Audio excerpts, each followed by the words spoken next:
So the planets give us a really good base. They give us the foundations of this full moon. And yet what I really want to do for you right now is to bring in a bit more context. Maybe not the context that you would just see if you were watching TV or observing life. I want to do the context that is behind it. You know, I really want to look at, I don't know, the invisible. So I want to make the invisible visible. I want to make the impossible possible. I want to look at this full moon from a completely different perspective. And so in this edition, I'm going to be pulling in asteroids. I do that every month anyway. I'm also going to be including the Sabian symbols. But, you know, in my first looks at this full moon with the asteroids and the Sabian symbols, there is a lot of supernatural, a lot of mythical, a lot of really strong, I would say, fairy tales. Fairy tales are coming up a lot. You know, this full moon, I think, is bringing in so many little links to archetypes that have been sewn into our consciousness since birth that it's really hard to ignore. The idea of monsters, you know, are we monsters? Where are we monsters? Do we have a side of us that we find ugly? A side of us that we're wanting to repress? A side of us that we don't think other people want to see? Or maybe we've been proven over and over that, you know, somehow there's a part of us that we need to keep hidden. So I do think the hidden is getting revealed in this month ahead, and monstrous ideas, monstrous proportions are all coming out. And also, just as a little aside, and I will mention this a little bit later, but all four of the people that, you know, the main characters in American politics have some kind of connection to this full moon. So I will, you know, briefly talk about it. So I would be very surprised if this isn't a month that shakes us quite considerably. You know, I also think the degree that the full moon occurs in is a critical degree for the whole month ahead, you know, so whatever is going on around 27 degrees Aquarius in your chart is likely to have a lot more significance for this whole month. And, you know, I don't think we should ignore it. I think we should pay attention. So it might even be worth you having a look at what asteroids connect to 27 degrees of Aquarius in your birth chart as well. So yeah, lots of food for thought coming out on this. This is quite experimental, but anyway, let's get cracking. Let's have a little deep dive now, and a little deep. That's an oxymoron, isn't it? But I'm going to bring up the slides now. But before I go any further, I just want to thank everybody who gets involved in this channel, everyone who supports it, who drops me a donation or a regular donation. You know, thank you so much. You are all really helping this to stay a possibility. I really love what I do. I absolutely adore the opportunity to explore patterns, and I do them for myself anyway, but you know, I love the fact that, you know, I'm getting encouraged to do more of it. So thank you. So this chart then, the full moon in Aquarius, like I said at the start, you know, we've got a Cazimi, which is giving us this opportunity to have a really big sort of brainwave, a big moment of realization. You know, as Mercury Cazimis, they bring in these fleeting moments where all of a sudden something drops in place. So I do think we are in a time of increased awareness. I do also think we're in a time of increased awareness in terms of perspective. You know, perspective is a really big one, because Mercury is also retrograde. Like, there he is, he's retrograde. So this Cazimi's already just happened. And obviously I've spoken about the moon and sun and Uranus in a T-square, so I won't be going on too much about that. Suffice to say, you know, the T-square is a very dynamic energy, and Uranus is all about change, innovation, shock. The internet stops and starts, sort of real chaos. You know, Uranus really does bring us chaos, and I think he brings more chaos to the people who are rigid. You know, if you're really holding your patterns rigidly, then whatever takes place in this month ahead is likely to there's a word, bouleverser, like it turns you upside down. You know, it turns everything upside down. Whereas if you're really flexible in your approach, these kind of twists and turns might actually give you a new avenue that you hadn't yet considered. So, you know, I think attitude is everything going into this full moon. The more open you are to possibilities, and the more open you are to consciousness and awakenings, then the more Uranus can work in that direction, because Uranus does awaken you. You know, it reveals the raw truth of things. You know, and of course, the more rigid we are in our focus, the less we want to hear a truth that maybe we hadn't considered. You know, so, you know, Uranus is quite rebellious. And talking of rebellion, I do think with the tensions and the fact that, you know, the sun and the moon are in opposition, which really kind of pulls apart the men and the women. It pulls apart mum and the dad. It pulls apart the idea of our connection at some level. You know, it's creating a polarity. And so Uranus is right in the middle of it. So could this be a seed point, a moment of truth that pulls us further apart? Are we all holding on to truths that are diametrically opposed? You know, surely if there is one truth, we can all find an agreement with it. And yet it seems right now that, you know, we have a truth and then other people have another truth. And, you know, so is truth absolute? I do think truth is a really big question. You know, as we're looking at this monstrous moon month ahead, you know, there is a very strong thing to do with truth here. Anyway, and obviously we've got the Jupiter, Saturn and Venus connection, which, you know, in the forecasts for August and for this week ahead, I've really spoken about the potential of feeling separated. You know, Venus and Saturn in an opposition is separating. It does make us feel like we don't belong, and that we feel disconnected from support structures. So it does feel like we are going solo a little bit at the moment, which, you know, is very difficult if you are somebody who relies heavily on the support mechanisms around you. But this is where I start to, you know, draw the astrology in a slightly different direction. I also want to acknowledge Vesta. So Vesta, also known as Hestia, according to whether you're Roman or Greek, and the mythology you prefer. But Vesta is a Vestal Virgin. You know, Vesta is a place of sacredness, absolute sacred spiritual core truths. You know, when I think of Vesta, if I thought about Vesta in our body, I would think of something virginal. I would think of the womb or the womb area. You know, there is something feminine about the idea of Vesta. I also think of the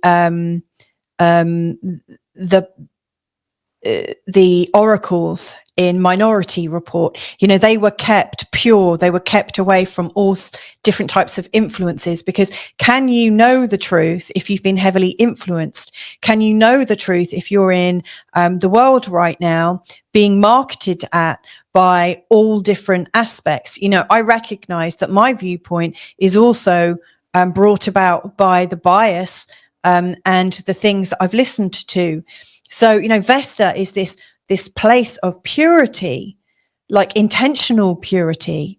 Like, how do you stay intentionally pure? So she focuses on the truth, the core truth, and it is a thing to savor. You know, Vesta really shows us something really truly innocent and beautiful. So I love Vesta from that perspective. And she's in opposition to the full moon. So here she is. She looks like a V with steam coming out of it. I always think of it as a kind of weird shaped coffee cup. But that's just because I'm addicted to coffee at the moment.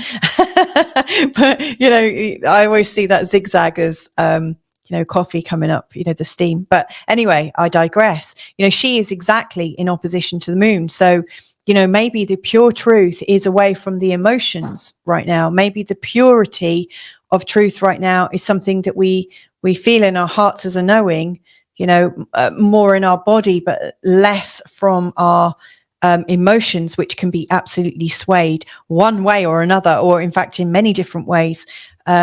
So she's very interesting. She's also in the sign of Leo, which is, I think, talking about like a constancy. You know, one of the things I appreciate about the Leos, the Leo energy, is the constancy. You know, the warmth of that fixed fire. You know, the fixed fire Leo energy is loyal. You know, so we've got this loyalty to a pure truth. which absolutely I love. And of course, Vesta is also in a conjunction to Mercury retrograde. So maybe we're learning something about truth right now. And actually we're having to maybe dial down some of the influences that have been playing out in our life for a long time and see things from another perspective. Maybe we can't see the truth until we can consider other perspectives. Maybe that only happens when we're actually in conversation with people who do have different views. And I don't know if that's really happened much recently, because when we see it demonstrated on TV, actually, when I see interviews from any different sort of news agency that have an obvious bias, when they're interviewing people or reporting about people that they support and endorse or like, they are really kind of glowing around them. And when you see the same agency talking or reporting or interviewing or sharing news of a comparable thing, but from a different perspective, it's really easy to see at the moment. Where are the places of neutrality? That would be my question. Do we have neutrality anymore? And if you can find neutrality, if you know where neutrality lives, go there, find that place. Because in that place of neutrality, with no emotion, with no real drive other than the drive for purity, the purity of the truth, I just don't think it's going to happen. So that's interesting. That's just, my observations with Vesta. I love Vesta. Vesta is a prophet as well. So, she sees the future. She's an oracle. She's able to absolutely predict what's going to happen because she sees things from a completely unbiased perspective. And then we got Pallas Athena. Now, Pallas Athena, I love her. I mean, she's an astrologer's asteroid. Pallas Athena shows up really strong in the charts of astrologers, often in the sign of Aquarius. Pallas Athena, funnily enough, and Uranus, I would say, are absolutely an astrologer's, best friend. So it's interesting that, Pallas Athena and Uranus are in opposition right now at the time of this Aquarian full moon. I mean, this is a time, like, if ever astrology was going to just suddenly take off in a mainstream way, today or tomorrow, around this time, it would absolutely, I suspect lots of people are going to be diving in because, what does Pallas Athena represent? She represents the ability to look at things strategically. She sees patterns. So, Pallas Athena looks, and she is feminine in her archetype. She has a cool feminine ability. Now, I'm not talking, I'm not trying to say that men can't have that kind of cool, calm, strategic energy. Actually, when I think of the King of Swords, I'm like the King and Queen of Swords. That's what I'm thinking. Like in a tarot deck, I'm thinking of the strategists. But Pallas Athena is there to show us strategy, where we're able to see patterns arise really easily. They're able to, the Pallas Athena sort of archetype. And people who have a strong Pallas, they're able to read and see languages. They're able to translate things, signs, into meaning. But they do it from a place of, they try to free themselves from the ego. That's over here. And they try to free themselves from their sort of instinctual, emotional behavior, or your childlike behavior that might react before finding out all the details. And so again, there is this idea of stepping away, getting that third perspective, rather than being in the drama of, managing your ego, or your, like what you're known for, like your public image or whatever, like what you've put a considerable amount of time and energy into it. If you think about public image, or if you think about the sign of Leo, it is known for being quite vain. And, no disrespect to anyone. I've got Leo on my midheaven. So, we've all got Leo somewhere. We've all got vanity somewhere. We've all got this pride in ourselves somewhere. And so we've got like this pride or vanity, and then we've also got emotions and fears and instincts, and we're influenceable. Like if you think of children, which I always, I think the moon is quite innocent and childlike. They can be influenced. They can be manipulated.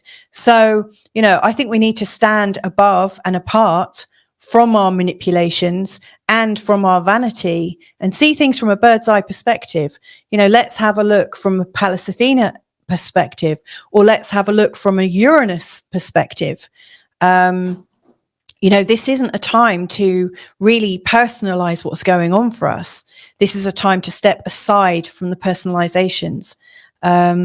So there's some thoughts about, this particular full moon and managing it. But the next thing that I really want to focus on is, where is this full moon? Like this full moon is here at 27 degrees in the sign of Aquarius. It's right in the midpoint between Neptune and Pluto. So, you can check midpoints out. There are different programs that will allow you to do that. I checked this out on astro.com, which if you look in the description of all of my videos, I recommend a few different sites that are really good for research and stuff. And astro.com is brilliant. So you can change the chart type to, I think, pull an astrology. And then there's an aspect midpoint chart that you can pull up. And so the midpoint between Pluto and Neptune is at 29 degrees in the sign of Aquarius. So, this is a very, very strong midpoint. In fact, let's look a little bit more about it now, because, the midpoint is the relationship between the two planets. So we've got Pluto. In fact, let me just go to the next slide. So we've got Pluto here at 0 degrees in the sign of Aquarius, and there are some people that say, you shouldn't like listen to Pluto. You shouldn't talk about Pluto. Pluto's, the size of our moon. It's so far away. What kind of effect could it possibly have? And I was pulled up on this by maybe someone who's a very traditional astrologer and who doesn't recognize Pluto. I think the Pluto debate is something I'll have in another video. I think anyone that's had something strong with Pluto going on in their charts will absolutely attest to the fact that Pluto has definitely some kind of strong potency. So I am using Pluto, but Pluto is at 0 degrees in the sign of Aquarius. What he's ascribed to, if you think of Pluto in mythology, and again, I've spoken about this on my Pluto playlist. I've got loads of videos on Pluto, but Pluto is known for power and control and transformation. So he's very, very transformative. Pluto, or Hades, as he's also known as, is the god of the underworld. So everything comes to him eventually. Everything dies. All the mineral rights, all the oil, all the gold, all of our resources come from pretty much under our feet. So Pluto has a lot of power and can play a long game. Pluto's not in a rush necessarily, because he knows he's got the power. So there is something about death and finality, because we meet Pluto when we get buried. There is a finality. Pluto shows us the endings of things, and as such, because in our culture, and I say our culture, I don't really know what culture I belong to really. I'm British but live in Portugal. I say, when I'm saying our, I think I'm talking about the Western culture. I spent some time in Indonesia, where I was in an Eastern culture, and there death isn't really seen as a cruelty. It's not seen as something that we can't talk about. It's actually celebrated. It's actually seen as a normal part of the life cycle. But for us Westerners, death seems to be final. It seems to be cruel. It seems like an evil. And so Pluto, I think, is also often referred to in evil ways. There is this idea of a suppression, because, if you want control, you won't let anyone else have a rung in the ladder of power. Pluto is also known for sexual power and sexual mastery, and is also sort of aligned with the idea of darkness and also the idea of punishment. So Pluto is quite a formidable energy. that a lot of people are fearing. I don't even know why I didn't put fear on this list, because fear is the obvious one associated with Pluto. Pluto shows us what we're afraid of, where we're afraid, maybe why we're afraid.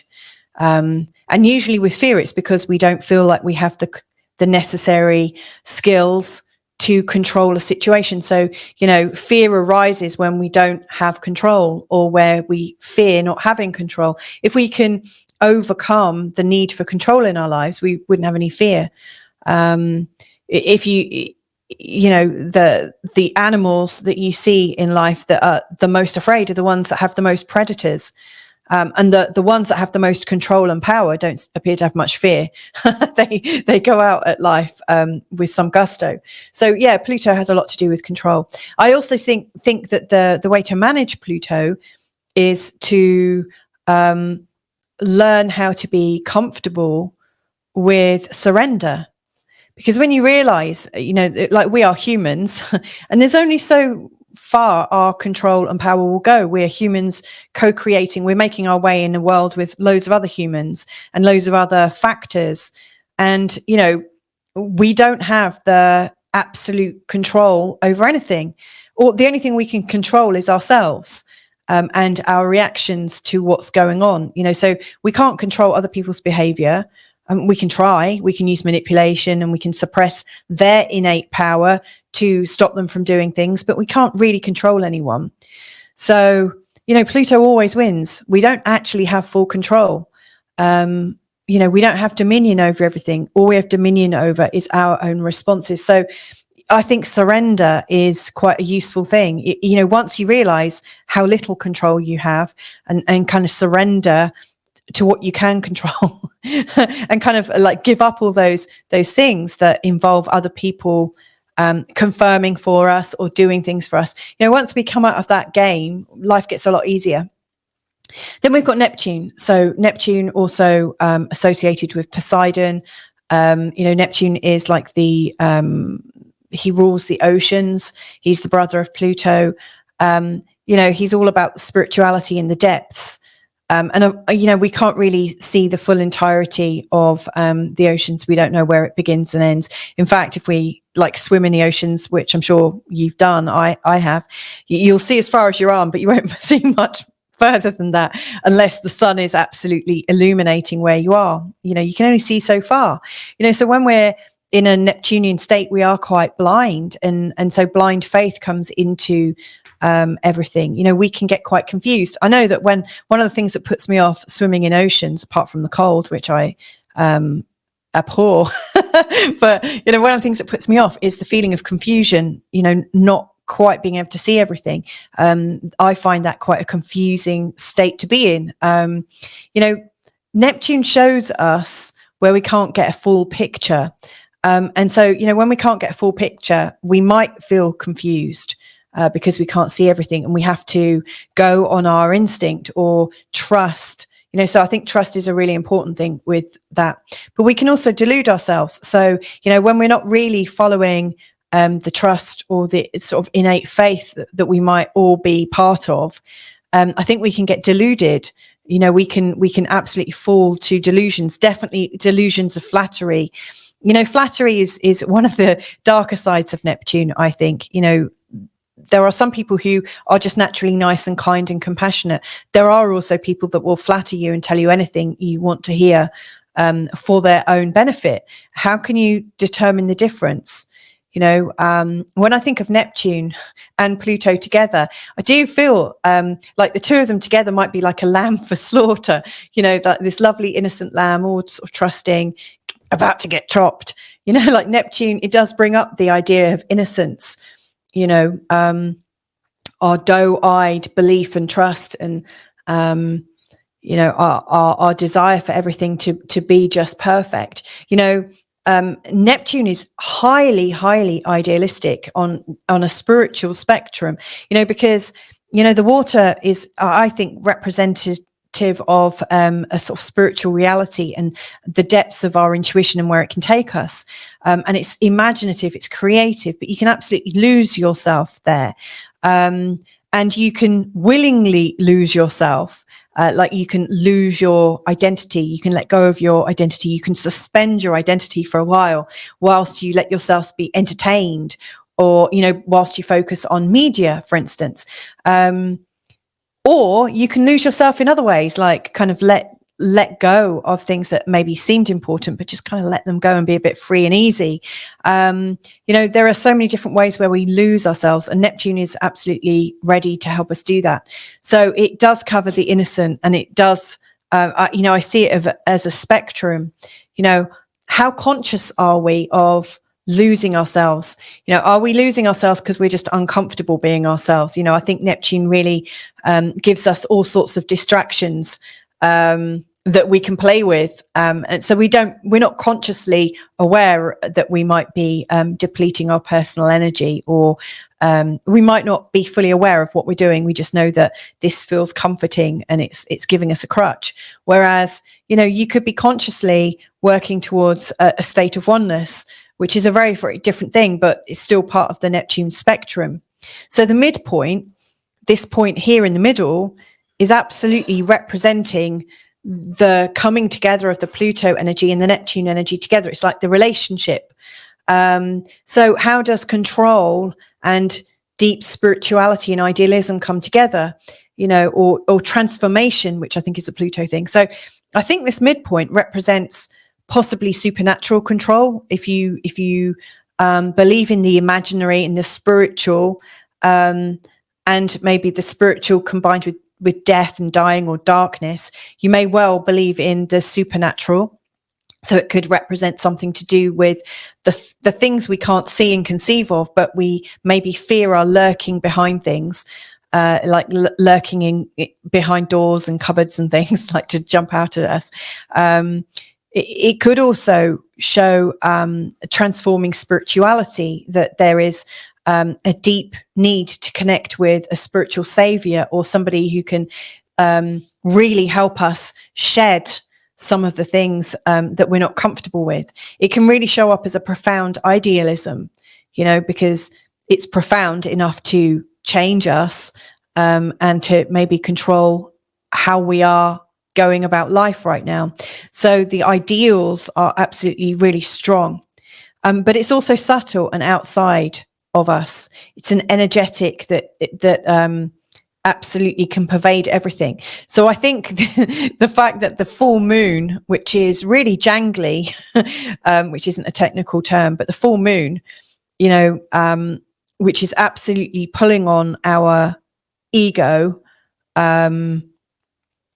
you know, and our idea of our highly personalized life, and also that is pulling us towards, you know, the moon in and of itself is absolutely about what we're fearing, and where we're emotional, especially in the full moon picture, you know. So we're being pulled these ways, and we're highly influenced here. You know, the fact that it's on the Pluto Neptune midpoint is an indication that what is going on with this full moon is absolutely highly influenced by a profound ideation, a profound idealism, and subtle energies that we can't see, but we might understand that there is something lurking behind, you know, something much deeper.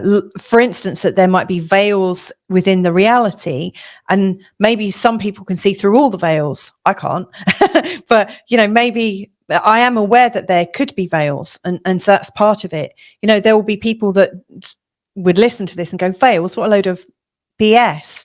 You know, veils don't exist. Like, what is in front of us is what our reality is, you know. So I think this full moon is showing us that there are veils within veils within veils, and that there is something behind, you know, what we're experiencing right now. There are some very interesting things that are unseen, but we are aware of them. So kind of fascinating. Now, I'd like to have a quick look. Did I? Yeah, I went on this slide already, didn't I? Yeah. Okay. So looking at the Sabian symbol then. So the full moon is at the Aquarius degree of 27. Now, when we look at the Sabian symbols, it gets rounded up to the next degree. And I've taken this from Linda Hill's amazing website, sabiansymbols.com. And you can go on there and you can type in your actual degree. So I put in 27 Aquarius, clicked on find my symbol, and it brings up Aquarius 28. It automatically, rounds it up. You don't need to do that because if you do, you get it wrong. You'll get the next one along. So the Sabian symbol associated with this particular degree is interesting because I always think of this as and I say always, I don't know all the symbols, but I am familiar with this one because this is exactly where one of my angles is. So I'm more than aware of this particular degree. This degree is called a tree felled and sawed to ensure a supply of wood for the winter. So this shows the need to take what's available in the environment and use it to your advantage. Trees sawed into logs to ensure a supply of wood for the winter implies the ability to be able to plan or think ahead. By seeing what you'll need for the future, you can work ahead of time to ensure there's a good supply. There are many things that grow around us during our life. Sometimes there can be other uses that are of greater benefit than just to let things stand like monuments or memories. You may need to sacrifice something old to find its current usefulness. Gather resources when you can. Don't wait until supply might not be so readily available. Gathering resources, prepare for harder times. Sorry, I emphasize that. Stockpiling, open fires, publishing books, renewable resources, the making of paper, printing money, fuel, gas, recycling. Well, somebody asked in the comments of my last video that I released, the forecast for this week ahead, about the idea of monkeypox and also the idea of World War III and, whether I saw it astrologically. There are lots of different aspects within astrology that are highlighting conflict for sure. And in fact, I think the last full moon or new moon, not the last new moon, the last full moon had some emphasis around the idea of illnesses and stuff. You'll see in the next part of this, when I'm looking at other asteroids, that there is the idea of a second chance of something. So I'm not surprised, to hear that there might be another pandemic. Not surprised by that at all. But I do think that whether there is a pandemic and a lockdown, I do think there is the possibility of a lockdown situation. I've been feeling it like spidey senses. That's just me feeling the sort of the feeling that there might be a lockdown soon. And I think it's important, if you think that is a reality, to be where you could be, for forever. Like if you had to stay in the same place right now forever, I'm not saying you do. I'm not saying our movement gets curtailed forever. I'm not even saying, that it's happening. But, one thing to consider, I think, if we are preparing for whatever is coming, are you happy where you are? It's a really sensible question, actually, because if you're not happy there for the idea of the rest of your life, how long would you be happy to be somewhere that you don't like? And how long for? How long are you happy to sacrifice your happiness? So I think we need to get comfortable with what we've got and where we are. So if you're really uncomfortable with it and you can't stand it, then find a way to get more comfortable. That's what really comes up, the idea of comfort for me. But I'm distorting this symbol. So I want to get back to the idea of this symbol.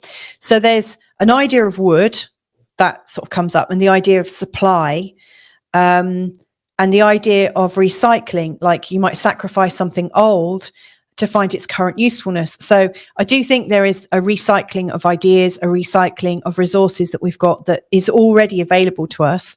And I think we can start to be a bit sensible. If you are worried about the future, and if you do think that another lockdown is in the offing, then you might want to start to consider the supplies that you might want. And they might be very different to what you had first time round 4 years ago. I'm going to let you into a little secret. And, I heard about the COVID pandemic about 3 or 4 weeks before it happened. We heard little whispers. So we've got I've got a friend in Hong Kong who had already let me know that things were already stirring up. And we've got family in Italy. So I'd already heard about what was going on in Italy. And I quickly did a little bit of research, or, you know, a little bit of just sort of typed a few things in to see what I could sense. And I was already aware of the astrology. I knew something was up, you know, because we had a conjunction between Pluto, Saturn and Jupiter in Capricorn. So there was something going on. There was, you know, all astrologers, I think, worth their salt would have been realizing something big was about to take place. And, you know, our intuition was to be cautious. And because we thought, I'm not sure if I will want to go out, if something is coming up. So we spoke to people that we love, like our family, and we said, we think something's about to happen. Maybe get prepared. That is what everyone would do. And that's what we did. And we went into our own lockdown a couple of weeks before the actual lockdown started. You know, maybe that was a bit too cautious. Who knows? But, you know, until you can get clear about something, the moment you get a sensation that something might be about to occur, don't you get cautious? We didn't go into fear. We went into caution. We thought, okay, well, let's just see. And so maybe this is what could be useful right now, is to see that there are murmurings. I think things are always usually sown into the media a little while before a new story breaks. That's always interesting, isn't it? How we're giving these little snippets to kind of prepare us before a big decision appears to occur. So if you think that this is going to be something that's big and life-changing, and let's face it, the astrology is pretty massive at the moment and all about change and transformation and conflict and polarity, then yeah, get prepared. You know, recycle what you can. Know that you've already lived through one of these moments in time. So what worked for you back then and what didn't work for you? What might you want to get more of, and what do you realize that you had back then that you didn't need? So let go of what you don't need and hold on to what you think you will need. So the idea of stockpiling, you know, if you've got, you know, like Uranus is obviously associated with the internet, and I think crypto as well. Now, I'm not a trader. I wish I was, but I'm not. But, you know, if you've got assets in lots of different places and you think something might be about to occur, then you might want to do the right research, or, you know, tune into yourself and find out what you need to do. So this is about, I think, preparing and getting us ready to have the right resources. And fuel and gas, it's interesting that that's been mentioned. So we might want to make sure we can keep warm. It's interesting. This is also about wood for the winter. You know, if just looking at this particular symbol might make us think something is about to happen that could last until winter. No, I'm not suggesting it will, but, you know, just using this symbol of where the full moon is right now could be giving us a little plan. Suffice to say, it's giving us the ability to plan or think ahead, seeing what we'll need. I mean, this might be just that this full moon is you recognizing that you want to know what's in your future. You can't predict everything, but what can you predict you might need? You know, so look at it that way. Now, I think it's also interesting to have a look at the opposite sign, which is obviously where the sun is. And one of the things, you know, I've chatted with Linda. I've done a couple of shows with her about Sabian symbols. I'm sure we will do some more in the future. But the sun is at 27 degrees, which is Leo 28. So this is an interesting one because it says many little birds on the limb of a large tree. This symbol shows many people and voices and a gathering together of those with like mind. There seems to be so many possibilities, ways to go. Although the overall situation is secure and stable, there will be some confusion to resolve. Perhaps you're forced to be with people who don't share the same mindset or goals. You may be vulnerable with lots of chatter going on in your mind, or having too many thoughts or people, their voices, their needs to consider. Try to relax and gain some perspective. Not all that you see or hear is going to be worth thinking about or pursuing. Gathering with people, sharing ideas, multi-level marketing, big business, government and bureaucracy databases, switchboards, the internet and chat groups, birds and trees. And, you know, Linda, when I spoke to her about this, she said, oh, it's like Twitter, like the big bird. Obviously now known as X. The idea of too many voices, having trouble hearing the essential truth, a scattering of energies. So this sign, you know, if we're talking about the full moon and we're using the Sabian symbols, we might get the feeling that there is something to prepare for, something to get our teeth into, to consider what we might need, what resources we might need to keep ourselves safe. Whilst at the same time, there are lots of other voices saying all sorts of different things. So, you know, what this is highlighting is the action that you might be considering taking is not necessarily shown by the people, or that there are so many different possibilities you can't really tune into what is real and what's not. The key to this, I think, is gain some perspective. All you see or hear is not going to be worth thinking about or pursuing. So, you know, be aware of where you have too much advice or information. Be aware of where you're getting your essential truth from. And also find a way to really tune into your own truth. Like, how can you find out what, like, can we ever know what the real truth of anything is? Like, what is your best bet to doing that? I really, truly think it's our body and our natural instincts. You know, like I said just moments ago, was it my instinct? Was it something I was telling myself? We went into a lockdown before the lockdowns occurred. And we got prepared based on the same chatter, but also having the wisdom to listen to a little bit of chatter from people we were related to or knew. You know, sometimes we hear news, we hear what's going on from a voice on high, and we forget to trust the people that we grew up with, or we forget to trust the people that we've actually had something to do with, you know, a real person. So, you know, maybe this is a call to trust yourself more, but also to develop trust with the people around you. So again, another meaning of the full moon. It's always good to look at the quarter points. I'm just going to mention them here because they are definitely coming up with the asteroids. So Taurus 28 is a person in middle life, stands in rapt and sudden realization of forgotten charms, in unexpected recovery of romance. Now, when I read that, I thought awakening. This is a wonderful symbol of second chances.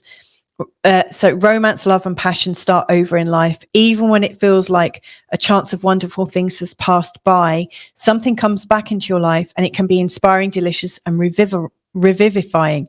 However, it's best not to be swept off your feet or misguided by overreaction, nor is it a good idea to take whatever you can get.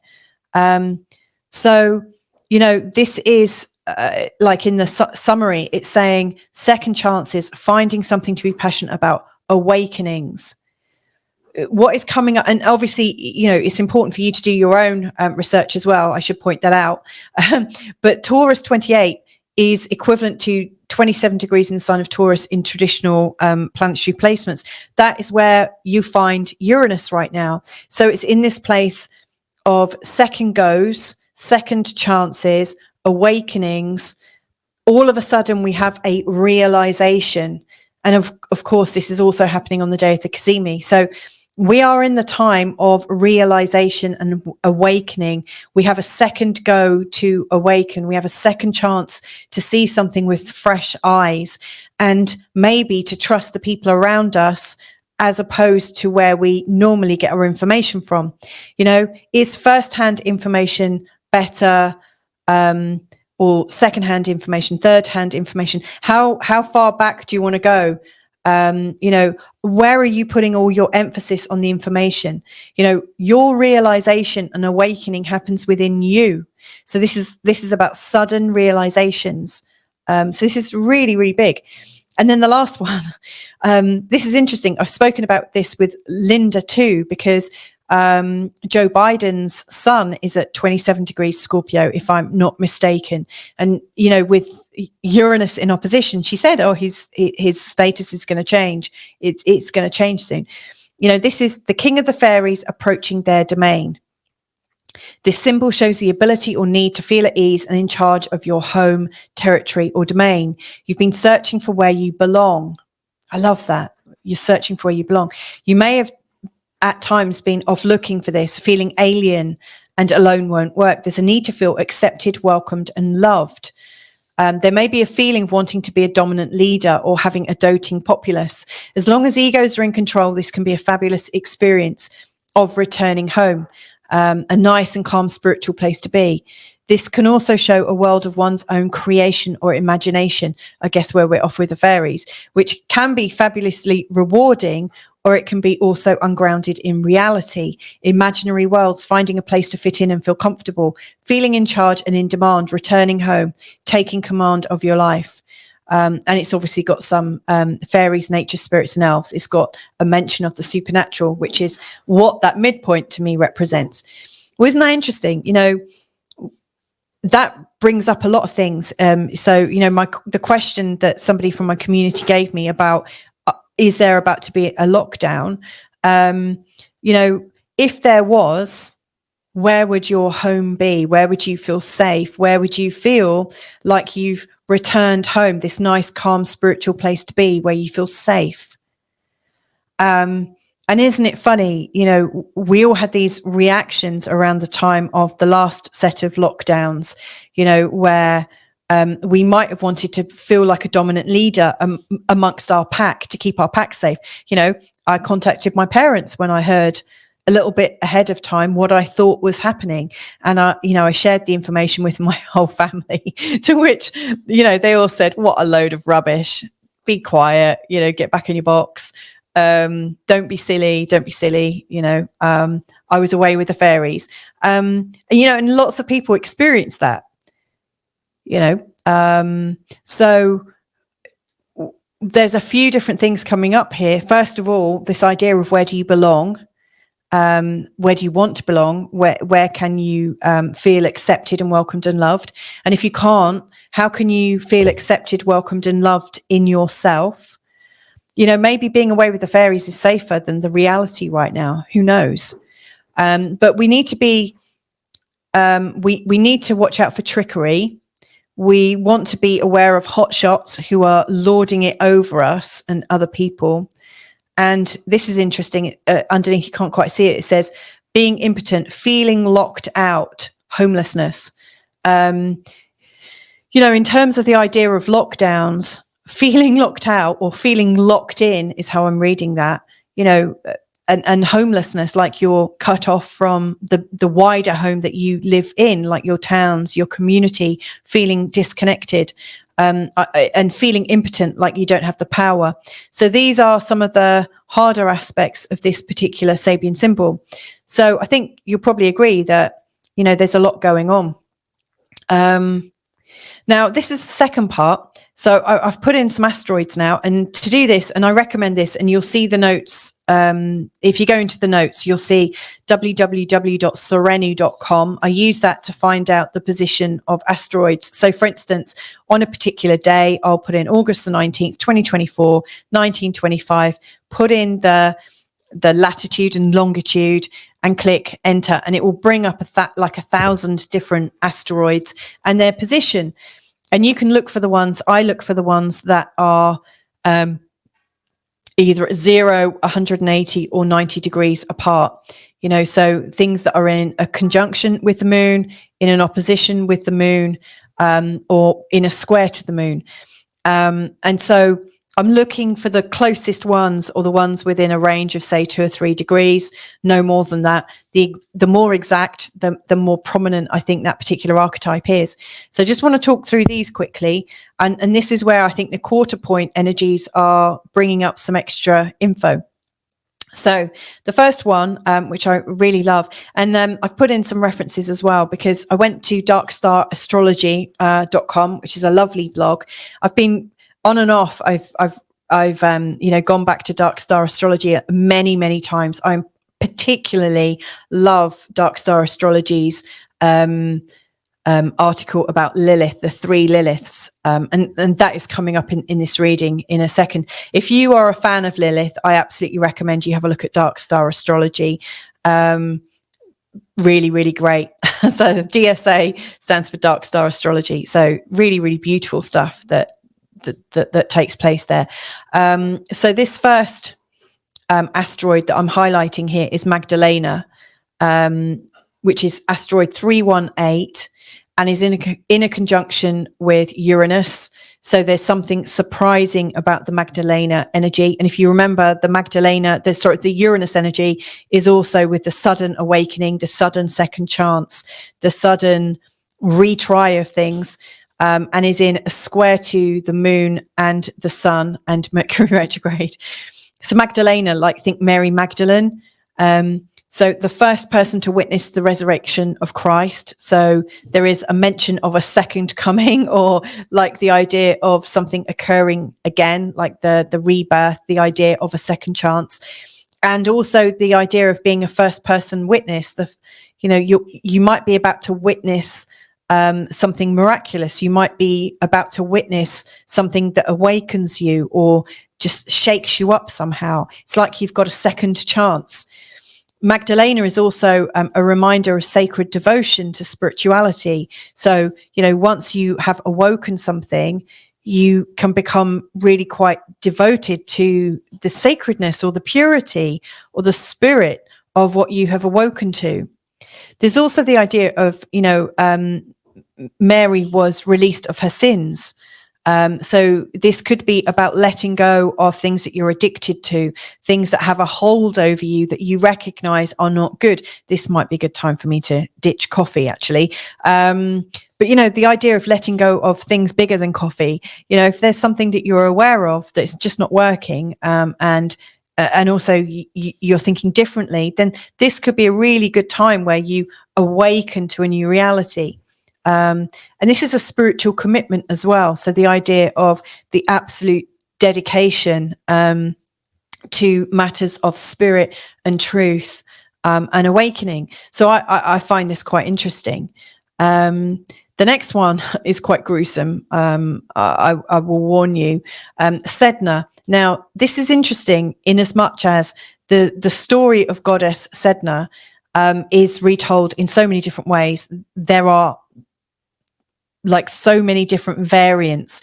If you look on Wikipedia, there are so many different resources talking about Sedna. I've used Sedna in quite a few charts where there's a feeling of being betrayed or forsaken or cast away. She was, one of the core themes of the Sedna story is that she was the daughter of a creation god. And for one reason or another, according to the different stories, she was in a boat with her creator god father, and he cast her overboard into the ocean, and she kind of was clinging on for dear life, and he hacked away at her fingers. And so she fell back into the ocean, where she remained and died, actually became reborn as the goddess of the ocean.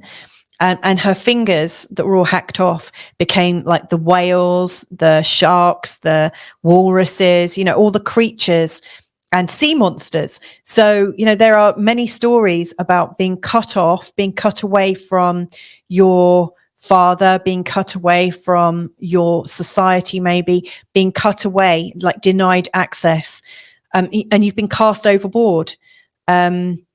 She was clinging on. She was wanting to survive, but she was cut away. And then all the things that were cut away from her became part of the sea creatures, or became part of the monsters. It's quite a monstrous story, where we come into the ocean. Now, it was also, I've read, I couldn't find it this time, but I remember reading many years ago about Sedna becoming quite cold as a person or as a goddess, that people would pray to her for safety in the ocean, but that she was quite tricky. She was quite cold. She had her heart broken.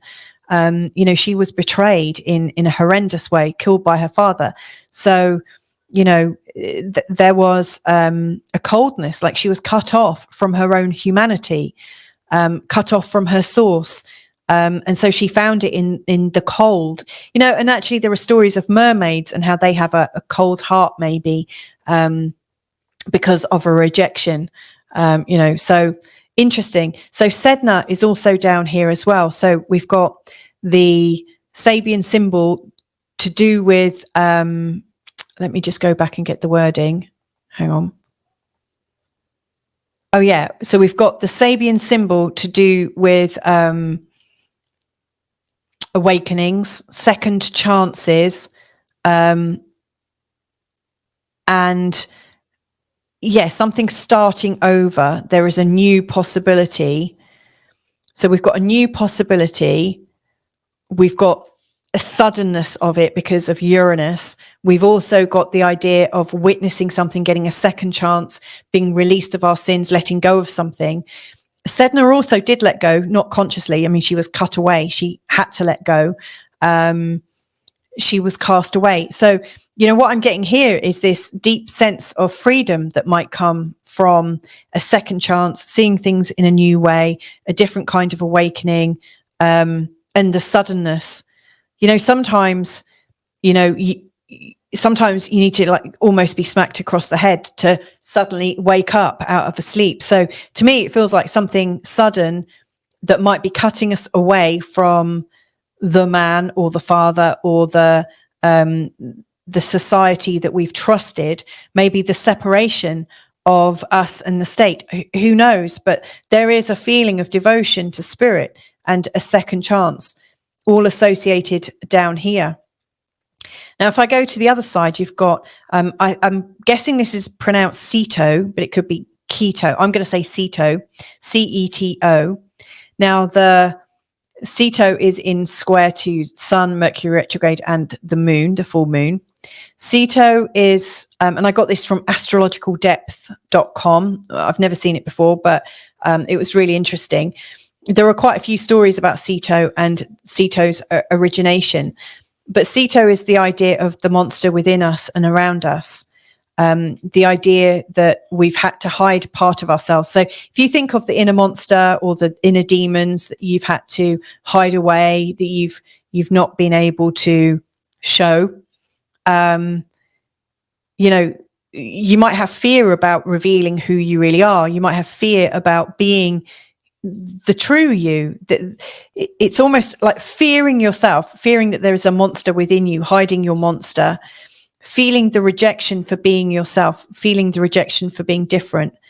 But you know, the meaning was the monster within us and around us, and the revulsion that might come up from seeing something so different.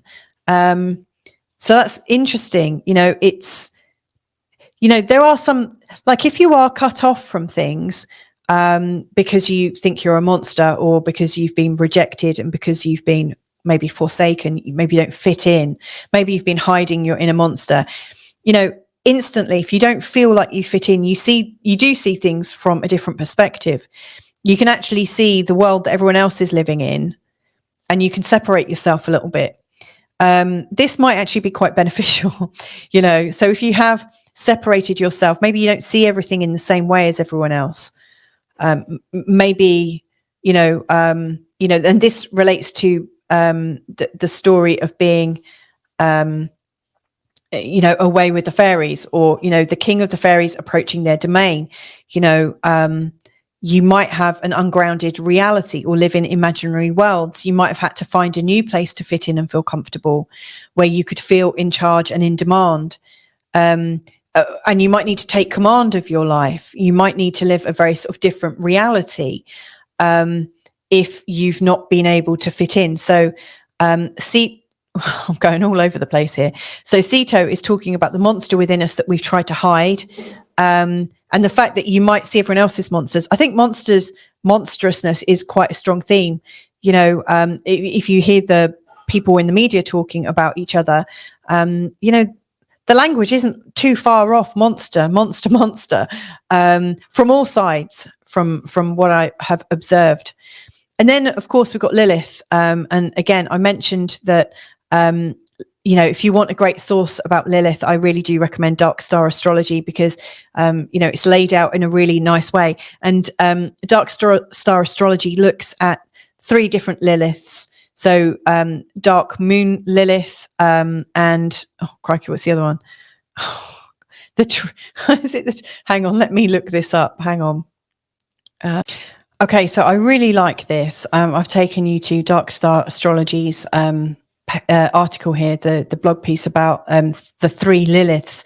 I mean, if I'm not mistaken, I think she's an artist, like really talented, and makes these herself. If I remember, I might have read that wrong, I don't know, but she talks about the 3 Liliths. So the black moon Lilith, the asteroid Lilith, it's the asteroid that I'm talking about, and the dark moon. So we've got the black moon and the dark moon.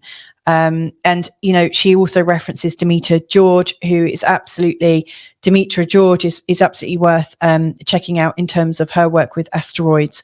You know, so anyway, this I really like. The asteroid Lilith, that's the one we're talking about, describes the first stage in the mythical journey where she is suppressed, humiliated, and flees in a fiery rage to the desolate wilderness. So there's this really strong idea that, you know, you are found to be wrong in some way, suppressed, like held back, humiliated, shown up, and you run off in anger, and you're kind of cast out into the wilderness. Then there's the second stage, the dark moon Lilith, which talks about the pain of being in exile, and where she starts to plot and execute revenge. You know, it's kind of like on your own going, oh, I'm going to get you back. And then the black moon Lilith, that shows how she transmutes all of the distorted image of the anger and the rage and brings it back into a natural, healthy expression. So really what she's talking about here is the journey of the Liliths, and how you can come from the initial being cast out to coming back, and to sort of healing the pain of being suppressed and humiliated. Humiliated, such as is strong word, but yeah, this is absolutely worth looking at. So I recommend that. Anyway, just a couple more minutes and I'll just round this off. Yeah, so the last part of this this full moon, I think, is, you know, the Lilith energy added in, the sort of humiliation and the suppression. And it's very much like mirroring the idea of Ceto as well, the monster within us, you know, the fear, the rejection for a difference, hiding our monster, like suppressing ourselves. And so if I just link those in again, like the Ceto and Lilith, they may well have found their house, they may well have found their safety, you know, where they can feel like they are a dominant leader in their own doting populace. So, you know, what I get here is that there may be an alternative culture, that people who've been suppressed, who've been humiliated, who've been shut down, that there is strength for people around this time, that, you know, you need to find out where you are home and where you feel okay, where you feel like you can fit in and feel comfortable and feel in charge and in demand. But you might also, given the greater context of if there was a pandemic, if there was a lockdown, or if there was a World War III, where would you want to be? Where is safe? Where is home? And also going back to the Lilith idea, and also the Ceto idea, but in particular the Lilith one, how can you find your way back from the isolation, from the wilderness? How can you bring yourself back into humanity? How can you come back and start working with people again? How can you find your place, you know, actually return to your real home rather than your mythical home? You know, again, it's the king of the fairies approaching their domain. You know, how can you come back into the reality that actually might serve you better? So it brings up all sorts of different things. And I think this full moon is absolutely full of these ideologies. And then Magdalena and Sedna, again, you know, the sudden realization, that the suddenness of it all. So yeah, the last thing I just want to share, and I know I keep saying, oh, there's something else I want to share, there's something else. But if I just go back to a cleaner image where I've just got the, okay, this will have to do. So at the time of the full moon, so the full moon is here, and the sun is here. So in terms of, I did say that it would touch different parts of JD Vance's chart, Trump's chart, Kamala's chart, and Tim's chart. So both JD Vance and Donald Trump share the same, pretty much almost exactly the same ascendant. So JD Vance's ascendant is at 27 degrees in the sign of Leo, and Trump's is 29 degrees in the sign of Leo. So right now they've both got the sun coming over their ascendant, which is usually a time when they feel a lot more like they're coming back to life or coming into their own energy. And then the moon, the full moon on their descendant, is usually a time showing that they are connecting more and wanting to relate more on a person-to-person basis, on a feeling basis. So I think for these two, the full moon is whatever it's awakening for them is likely to bring up the feeling and the importance of having relationships with people. So I think over the next month, things to do with trust and creating stronger bonds with people will come up as a theme. Now, of course, Kamala and Tim Walz are born in the same year. You know, they're born a few months apart. And interestingly, this full moon is in a conjunction with both of their Saturns. Now, it's not as exact as it was with JD Vance's and Donald Trump's descendant, but so Tim's Saturn is at 1 degree in the sign of Pisces, and this full moon is absolutely bringing out the Saturnian energy within him. And Kamala Harris's Saturn is at 28 degrees, so it's really quite bang on her Saturn. So that's kind of interesting because, you know, the full moon connecting with Saturn for them over the next month, I think is going to bring up policy and like seriousness. You know, like if you think of Saturn has its rings around it, and Saturn is known for law and order. It's known for reductions. It's known for capping and like creating litigation and law. So I would say that for Kamala and Tim in this next month, there might be a sense of isolation as well. So whereas Trump and Vance, I think, are going to be out with the people, it's possible that Kamala and Tim over this next month are hidden away more, given that, you know, Saturn prefers, you know, like Saturn can sometimes show us where we jail ourselves, where we like hide, or not hide, but, you know, where we put ourselves.